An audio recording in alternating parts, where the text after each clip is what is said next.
ನಾಳೆ ಲೋಕಸಭೆ ಇಂಟ್ರೆಸ್ಟಿಂಗ್ ಆಗುತ್ತೆ. ನರೇಂದ್ರ ಮೋದಿ ಅವರ 3ನೇ ಟರ್ಮ್ನ ಬಹುನಿರೀಕ್ಷಿತ ಬದಲಾವಣೆಗಳ ಪೈಕಿ ಒಂದು ವಕ್ಫ್ ಬಿಲ್ನ ತಿದ್ದುಪಡಿ ನಾಳೆ ಲೋಕಸಭೆಯಲ್ಲಿ ಮಂಡನೆಯಾಗತ್ತೆ. ಈಗಾಗಲೇ ವಿಪಕ್ಷಗಳು, ಮುಸ್ಲಿಂ ಸಮುದಾಯ ದೇಶದಾದ್ಯಂತ ಪ್ರತಿಭಟನೆ ಮಾಡಿದ್ದನ್ನು ನೋಡಿದ್ದೀರಿ. ನಿನ್ನೆ ಈದ್ ಮಿಲಾದಿತ್ತು. ಕೈಗೆ ಕಪ್ಪು ಪಟ್ಟಿ ಧರಿಸಿಕೊಂಡು ಪ್ರತಿಭಟನೆ ಮಾಡಿದ್ರು ದೇಶದ ಅನೇಕ ಕಡೆಗಳಲ್ಲಿ. ಇಲ್ಲಿ ನರೇಂದ್ರ ಮೋದಿ ಅವರ 1ನೇ ಪೀರಿಯಡ್ 2ನೇ ಪೀರಿಯಡ್ನಲ್ಲಾಗಿದ್ದರೆ ಕಣ್ಣು ಮುಚ್ಕೊಂಡು ಪಾಸ್ ಆಗಿಬಿಟ್ರು. ಅದಿದು ಈ ಸಲ ಸ್ಪಷ್ಟ ಬಹುಮತ ಬಿಜೆಪಿಗಿಲ್ಲ. ಬಹುಮುಖ್ಯವಾಗಿ ನಿತೀಶ್ ಕುಮಾರ್ ಮತ್ತು ಚಂದ್ರಬಾಬು ನಾಯ್ಡು ಅವರ ಪಕ್ಷಗಳ ಮೇಲೆ ಅವಲಂಬಿತ ಆಗಿದೆ.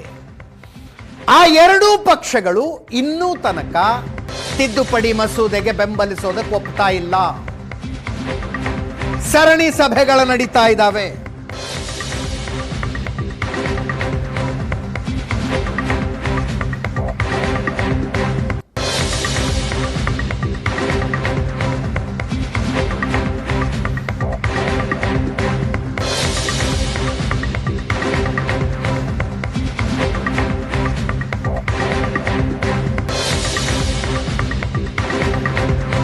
ನಾಳೆ ಮಧ್ಯಾಹ್ನ 12 ಗಂಟೆಗೆ ವಕ್ಫ್ ಬಿಲ್ ಮಂಡನೆಯಾಗುತ್ತೆ ಲೋಕಸಭೆಯಲ್ಲಿ. ಎನ್ಡಿಎ ಸಂಸದರಿಗೆ ಕಡ್ಡಾಯವಾಗಿ ಹಾಜರಿರಬೇಕು ಅಂತ ವಿಪ್ ಕೊಟ್ಟಿದ್ದಾರೆ.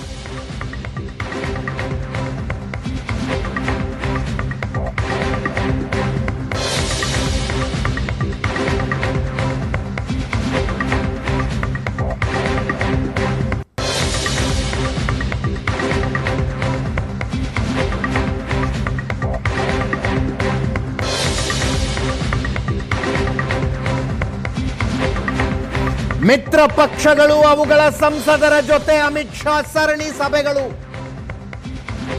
ವಿಶೇಷವಾಗಿ ಜೆಡಿಯು ಮತ್ತು ಟಿಡಿಪಿ ಜೊತೆಗೆ.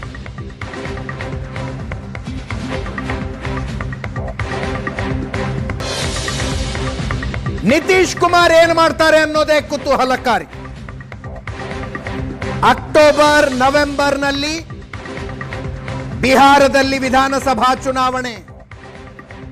ಮುಸ್ಲಿಂ ಓಟ್ಗಳ ಮುಖ್ಯ.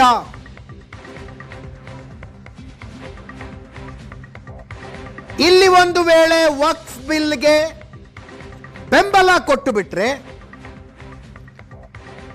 ಬಿಹಾರದಲ್ಲಿ ಮುಸ್ಲಿಂ ಓಟ್ಗಳಿಗೆ ಹೊಡೆತ ಬೀಳಬಹುದು.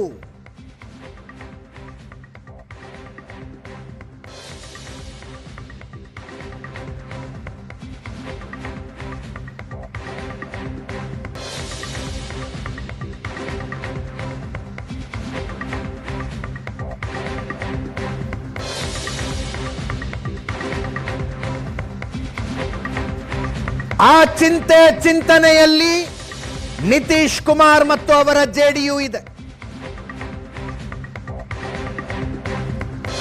ನಿತೀಶ್ ಕುಮಾರ್ ಇಫ್ತಿಯಾರ್ ಕೂಟಕ್ಕೆ ಕರೆದ್ರೆ ಮುಸ್ಲಿಂ ಸಂಘಟನೆಗಳು ಹೋಗಲಿಲ್ಲ.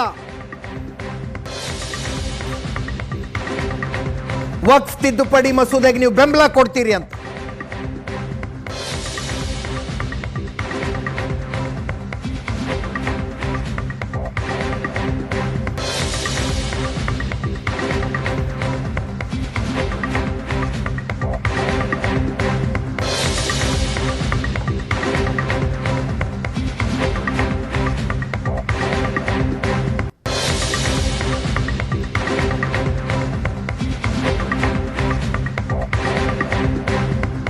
ಮುಸ್ಲಿಂ ಜನಸಂಖ್ಯೆ ಹೆಚ್ಚಾಗಿರುವ ಇನ್ನೊಂದು ರಾಜ್ಯ ಆಂಧ್ರ ಪ್ರದೇಶ.